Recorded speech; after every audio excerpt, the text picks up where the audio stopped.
Eh boy, en voilà un beau. Oh, oh, oh, oui monsieur. Hey, ça à jig, c'est le fun en tabarouette. Eh monsieur, ouais, mais hey, as-tu vu ça le beau? Ouh! Hey, super beau doré. Hey, regardez-moi ça. Wouh! Hey. La lumière en plus aujourd'hui, super. Très beau poisson. En fait, aujourd'hui, ce que je voulais vous parler, c'est en complément à l'article que j'ai écrit dans l'édition du mois de juillet du magazine. Avec ça qu'on a pris ça. Petit Trigger X. Regardez ça, le beau poisson. On va faire une belle remise à ah! Pas été trop long. Comme je disais, c'est en complément à l'article que j'ai écrit dans l'édition du mois de juillet.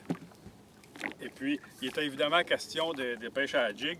Les gens qui me suivent dans la revue savent que je suis assez maniaque de pêche à la dandinette. Et puis, je voudrais juste donner 2-3 petits conseils en complément à l'article. Première chose, moi, je pêche à peu près exclusivement avec des leurres de plastique. C'est très, très rare que je vais rajouter des appâts, pour ne pas dire presque jamais. Je dirais pas jamais, parce que ça m'est arrivé quand même. Mais je considère que quand le poisson il est moindrement actif, c'est carrément une perte de temps de rajouter des appâts après ces leurres-là, parce qu'ils sont tellement bien faits maintenant, puis ils émettent tellement bien des petits mêlés, en fait, là, parce que moi, j'utilise beaucoup des imitations de petits mêlés comme ça. Donc, c'est tellement bien fait que les poissons, ils voient vraiment avec du feu. Et puis, pour les nombreux voyages que j'ai faits, j'ai jamais vraiment eu à mettre des appâts là, pour tirer mon épingle du jeu. Donc, si le poisson est moindrement actif, je considère que n'importe quel pêcheur perd carrément son temps à rajouter des vers ou des mêlés.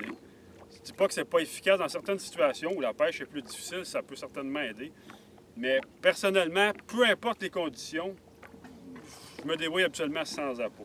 Donc, le problème avec quand on rajoute des appâts, avec une petite présentation comme ça, puis un petit leurre qui est extrêmement fin comme ça, une petite tête de 1/8, le problème, c'est qu'on perd beaucoup de sensibilité. Et puis c'est exactement le contraire qu'on veut, parce qu'on utilise une canne le plus légère possible, le moulinet le plus léger possible, la jig le plus légère possible, puis on va rajouter un gros mêlé ou une grosse chic de verre. On vient de perdre tout ce qu'on voulait, toute la légèreté, toute la sensibilité, on la perd. Donc, des poissons qui mordent le moindrement mal, on les sentira carrément pas morts. Même s'il y a un beau gros verre alléchant, ils peuvent venir le prendre, puis presque le gober, mais ils ne l'auront pas dans la bouche comme il faut, puis je pense que j'ai peut-être du quoi. T'sais, on a l'impression qu'on a eu un coup, mais on n'est pas certain. Si on a une présentation comme ça, sans appât, puis disons, en plus, on rajoute un fil qui est comme un fil tracé, comme il y a ici, on a une sensibilité incroyable, et puis on a bien moins de chances de manquer les poissons. Deuxième chose que je voulais vous parler, c'est l'importance de la précision de la présentation quand on pêche à la jig. C'est vrai à toutes les techniques, là, mais à la jig, c'est particulièrement vrai. Puis les gens, souvent, ils vont se laisser descendre, par exemple, dans un chenal, et puis ils ne colleront pas nécessairement la bordure du chenal. Des fois, c'est excellent, les dorés sont décollés, mais souvent, les dorés sont associés à la structure, sont proches. Puis c'est là que l'utilisation du moteur à la renverse, la plupart du temps, moi, c'est à la renverse, puis on l'utilise, mais à la renverse, on le remet sur le nôtre.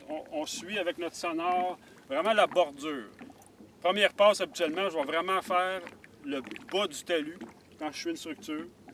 Puis si ça ne fonctionne pas, là, je vais me reprendre la fois suivante. Je vais y aller carrément sur le dessus de la structure, toujours en maintenant avec le moteur à la renverse. On essaie de se placer de façon à ce que le vent nous amène sur la structure, puis que le moteur, lui, puisse nous ramener, c'est-à-dire l'arcade du bateau face au vent. Ça, c'est la façon de bien travailler sa structure. Et puis, si ça n'a pas fonctionné sur le dessus de la structure, je vais carrément continuer la fois d'après, puis je vais aller plus creux. Là, je fais une passe en dehors de la structure. Quand on prend nos structures comme ça, puis on les décortique, puis on va toutes les profondeurs, on est certain que si ça ne mord pas, on a fait ce qu'il faut, puis qu'il n'y a probablement pas vraiment de poisson actif dans le coin. Là, on change de spot. Mais avant de changer de spot, c'est important de vraiment tout passer les zones potentielles pour prendre du poisson. Donc, je vous souhaite une excellente pêche à la jig cette année. Bonne pêche.